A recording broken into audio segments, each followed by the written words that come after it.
प्राचीन काल में एक सेठ जी के 7 पुत्र थे। सातों के विवाह हो चुके थे।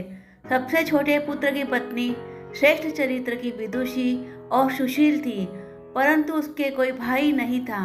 एक दिन बड़ी बहू ने घर लिपने को पीली मिट्टी लाने के लिए सभी बहुओं को साथ चलने को कहा, तो सभी धलिया और खुरपी लेकर मिट्टी खोदने लगी। तभी वहाँ एक सर्प निकला, जिसे बड़ी बहू खुरपी से मारने लगी। यह देखकर छोटी बहू ने उसे रोकते हुए कहा, मत मारो इसे, यह बेचारा निरपराध है।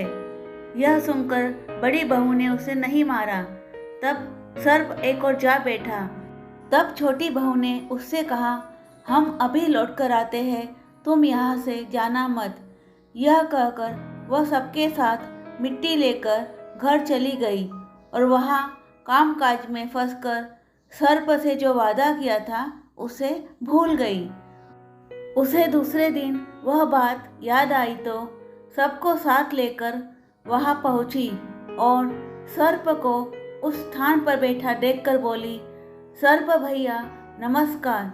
सर्प ने कहा, तू भैया कह चुकी है, इसीलिए तुझे छोड़ देता हूँ, नहीं तो झूठी बात कहने के कारण तुझे अभी डस लेता। वह बोली, भैया मुझसे भूल हो गई, उसकी क्षमा मांगती हूँ। तब सर्प बोला, अच्छा तू आज से मेरी बहन हुई और मैं तेरा भाई हुआ, तुझे जो मांगना हो मांग ले। वह बोली, भैया मेरा कोई नहीं है, अच्छा हुआ जो तू मेरा भाई बन गया। कुछ दिन व्यतीत होने पर वह सर्प मनुष्य का रूप रखकर उसके घर आया और बोला कि मेरी बहन को भेज दो। सबने कहा कि इसके तो कोई भाई नहीं था, तो वह बोला, मैं दूर के रिश्ते में इसका भाई हूँ, बचपन में ही बाहर चला गया था। उसके विश्वास दिलाने पर घर के लोगों ने छोटी को उसके साथ भेज दिया। उसने मार्ग में बताया कि मैं वही सर्प हूँ, इसलिए तू डरना नहीं और जहाँ चलने में कठिनाई हो रही हो वहाँ मेरी पूंछ पकड़ लेना। उसने कहे अनुसार ही किया और इस प्रकार वह उसके घर पहुँच गई।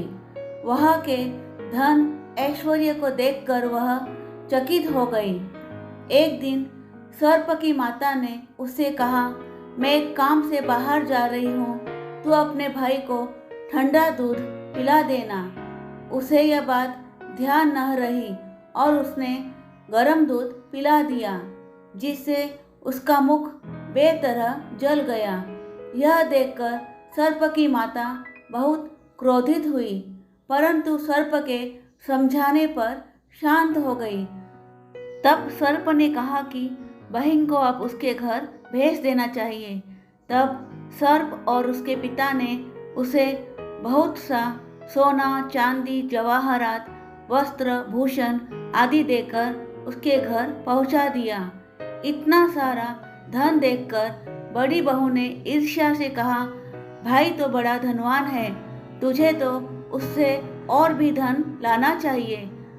सर्प ने यह वचन सुना तो सब वस्तुएं सोने की लाकर दे दी। यह देखकर बड़ी बहू ने कहा, इन्हें झाड़ने के लिए भी झाड़ू भी सोने की होनी चाहिए। तब सर्प ने झाड़ू भी सोने की लाकर रख दी। सर्प ने छोटी बहू को हीरे मणियों का एक अद्भुत हार दिया था। उसकी प्रशंसा उस देश की रानी ने भी सुनी और वह राजा से बोली कि सेठ की छोटी बहू का हार यहाँ आना चाहिए। राजा ने मंत्री को हुक्म दिया कि उससे वह हार लेकर शीघ्र उपस्थित हो। मंत्री ने सेठ जी को जाकर कहा कि महारानी जी छोटी बहू का हार पहनेगी, वह उससे लेकर मुझे दे दो। सेठ जी डर के कारण छोटी बहू से हार मंगाकर दे दिया। छोटी बहू को यह बात बहुत बुरी लगी।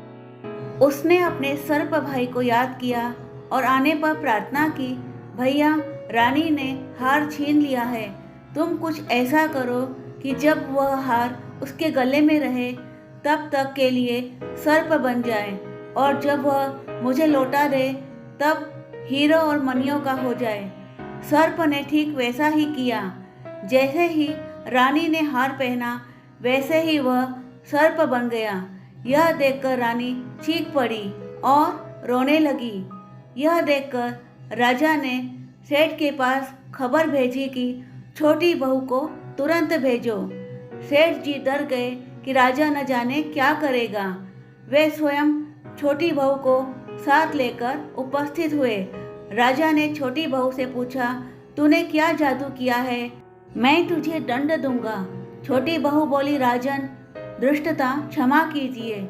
यह हार ही ऐसा है कि मेरे गले में हीरो और मणियों का रहता है और दूसरों के गले में सर्प बन जाता है। यह सुनकर राजा ने वह सर्प बना हार उसे देकर कहा, अभी पहन कर दिखाओ।